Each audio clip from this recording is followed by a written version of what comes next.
Sudah ya?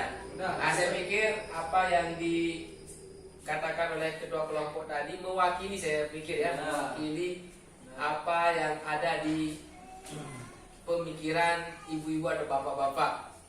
Ya. Oke. Nah, selanjutnya perhatikan lagi ya. Kita lebih fokus, perhatikan lagi apa yang ada di picture ini. Nah, yang pertama, tips menjadi orang tua yang hebat. Nah, sebelumnya ya, bukan berarti kita menjadi orang tua yang tidak hebat. Saya yakin ya, ibu-ibu atau bapak-bapak sebelumnya ini sudah menjadi orang tua yang hebat. Akan tetapi pada saat ini kita akan lebih perdalam lagi, biar bapak-bapak atau ibu-ibu yang ada di sini menjadi orang tua yang lebih hebat lagi, menjadi orang tua yang lebih baik lagi dari hari-hari yang kemarin.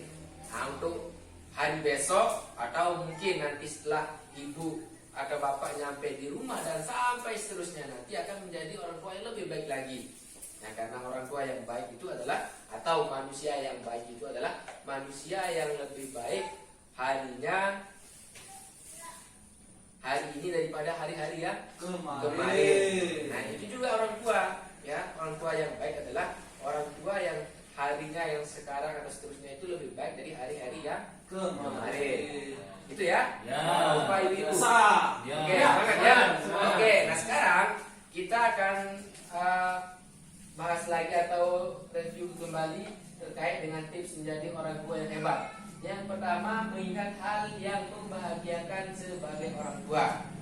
Nah, mengingat hal-hal yang membahagiakan sebagai orang tua. Nah, seperti saya katakan tadi, yang mulai dari anak kita lahir, ya, kita sudah bahagia, sangat bahagia.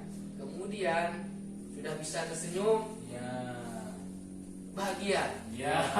Gimana? Betul. Nangis Pak kami. Ya. Ketika sudah mulai belajar tengkurap, bahagia atau tidak? Bahagia.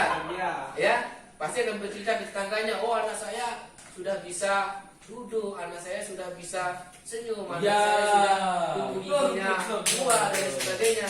Itu membahagiakan sekali sebagai orang tua. Anak sudah bisa mulai bicara sampai dengan seterusnya. Nah, itu bisa kita lakukan ya dengan mengingat apa-apa yang sudah dilakukan oleh anak kita, mulai dari proses pembuatannya sampai dengan kemudian usianya yang sekarang. Besok praktikan Ya. pendamping. Mengingat hal yang membahagiakan sebagai orang. Kemudian sejalan antara perbuatan dan perkataan ini juga penting, bapak-bapak atau ina-ina. Jangan sampai kita sebagai orang tua lain ucapan lain perbuatan, lebih-lebih di hadapan anak. Contohnya bagaimana? Misalkan Amra misalkan silakan sholat, tapi sebagai bapak dia masih ngeropi, masih ngerokok, masih pegang HP. Artinya apa di sana? Bahwa ternyata bapak itu tidak sesuai dengan ucapan, dengan perbuatannya. Ya sama itu. Ucapan dan perkataan. Jadi yang baik itu gimana? Ketika kita menyuruh anak kita sholat, maka Kita harus sholat dulu. kita harus minimal ya membarengi atau menemani anak kita wudhu, kemudian kita menjadi imam, kita baca doa bersama-sama anak dan lain sebagainya. Di sana kan sama antara ucapan dan perbuatan. Oke, kemudian yang selanjutnya, selalu berusaha melihat hal positif yang ada pada diri Anda. Oke, boleh ya. Kita sebagai KPM itu kan rata-rata, mohon maaf ya, kita ini adalah anak atau orang-orang yang kurang mampu, atau bahasa kasarnya kita adalah orang-orang miskin yang lemah secara ekonomi, yang lemah secara pendidikan. Kemudian pekerjaan kita juga tidak mewah. Ya. Itu kenyataannya. Tapi ingat ya, itu bukan menjadi halangan kita sebagai orang tua untuk menjadi anak yang, atau menjadi orang tua yang lebih baik. Ada sisi-sisi positif atau hal-hal baik yang ada pada diri kita. Misalkan dikatakan tadi, oh ternyata saya sebagai orang tua itu sesuai antara ucapan dengan perbuatan. Artinya apa? Itu minimal kita sudah bahasa kasarnya kita tidak munafik pada anak-anak kita. Ya, termasuk juga misalkan walaupun penghasilan kita sedikit, kemudian walaupun pekerjaan kita berat, kasar, ya, hal positifnya apa? Kita tidak makan uang hasil korupsi. Itu positif. Ya, bisa saja, ya boleh saja misalkan penghasilan kita per hari itu 50.000, tapi kita mendapatkan uang yang 50.000 itu dengan hasil banting Keringat. ya, bukan banting keringat itu ya, banting tulang peras keringat bahasanya.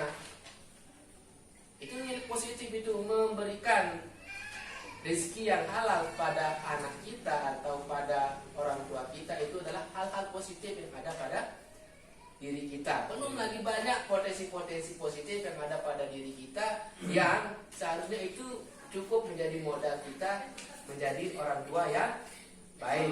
Gimana? Ya, setuju. Benar. Ya, saya yakin Pak Zain ini walaupun pakaiannya compang-camping, ya, walaupun pendidikannya kurang, insya Allah kejujuran sudah ada pada dirinya. Begitu juga dengan ibu-ibu yang ada di pertemuan kelompok ini. Ya. Ya.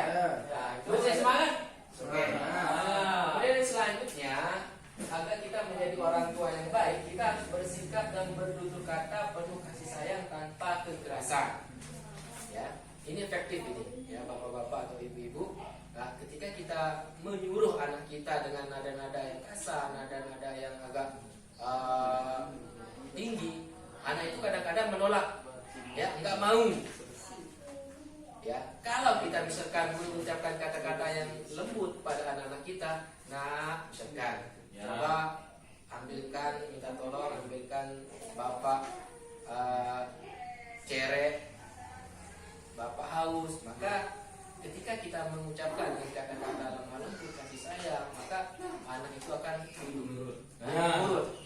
Ya, tapi sebaliknya misalkan, coba mat, mana cere itu? Ya, kemungkinan anak-anak itu akan menurut, tapi dengan sangat terpaksa. Kenapa tadi? Karena dia dengan nada yang kasar. Lagi, kira-kira misalkan mau disekolahkan kemana? Silakan kasih kesempatan ibunya untuk berpendapat bahwa baiknya yang kita disekolahkan di pesantren A. Tapi si bapak misalkan menginginkan untuk masuk di sekolah negeri A, maka silakan mana yang terbaik menurut hasil diskusi itu lebih baik. Jangan sampai nanti mengambil keputusan dengan sepihak atau otoriter. Ya, bahasa lainnya di sini ada di keluarga itu ditanamkan sistem demokrasi. Ya, demokrasi keputusan diambil berdasarkan kesepakatan bersama mana yang terbaik menurut keluarga, menurut bapak dan ibu. Jangan sampai kemudian bapak hanya bapak yang ingin diikuti ucapannya, sedangkan perkataan ibu atau pendapat ibu itu tidak dihiraukan. Itu salah itu. Ya, harus ada diskusi, harus ada keterbukaan bagaimana kemudian mengasuh anak itu. Kemudian ayah dan ibu menghindari perbedaan pendapat dan pertengkaran di hadapan anak. Nah, ini juga penting nih, ya. Orang tua yang baik itu ya di rumah atau di keluarga itu pasti ada masalah, pasti wajib hukumnya. Tapi kadang-kadang masalah itu harus kita selesaikan secara baik-baik dengan pasangan kita masing-masing. Jangan sampai misalkan kita beradu argumen di depan anak-anak dengan perkataan yang keras dan sebagainya. Apalagi misalkan mudah-mudahan tidak ada ya ibu atau bapak-bapak di sini yang sampai memukul istri atau memukul suaminya lebih-lebih ini. Ya, jangan sampai ya. Karena suaminya takut sama istrinya, ya. Istri takut sama suami dan begitu seterusnya. Ya, jangan sampai terlihat oleh anak. Lagi Mudah-mudahan ini kita bisa praktikkan di rumah. Silakan ibu-ibu atau bapak praktikkan. Saya belum bisa mempraktikkannya ini karena saya belum punya anak. Ya, saya belum punya anak. Mohon maaf ya, bukan sekali lagi, bukan maksud saya untuk menggurui ibu-ibu, tapi ini adalah kita berbagi ilmu. Ya, berbagi ilmu, dan saya mungkin nanti akan belajar dari bapak-bapak atau ibu-ibu yang sudah mempunyai anak, cara mendidik anak yang baik atau mungkin menjadi bapak-bapak yang hebat. Oke, itu saja ya. Oke, mudah-mudahan pertemuan selanjutnya pasangan ibu-ibu atau bapak-bapak hadir biar kita belajar bersama. Itu saja ya. Oke, sekian. Assalamualaikum warahmatullahi wabarakatuh. Waalaikumsalam warahmatullahi wabarakatuh.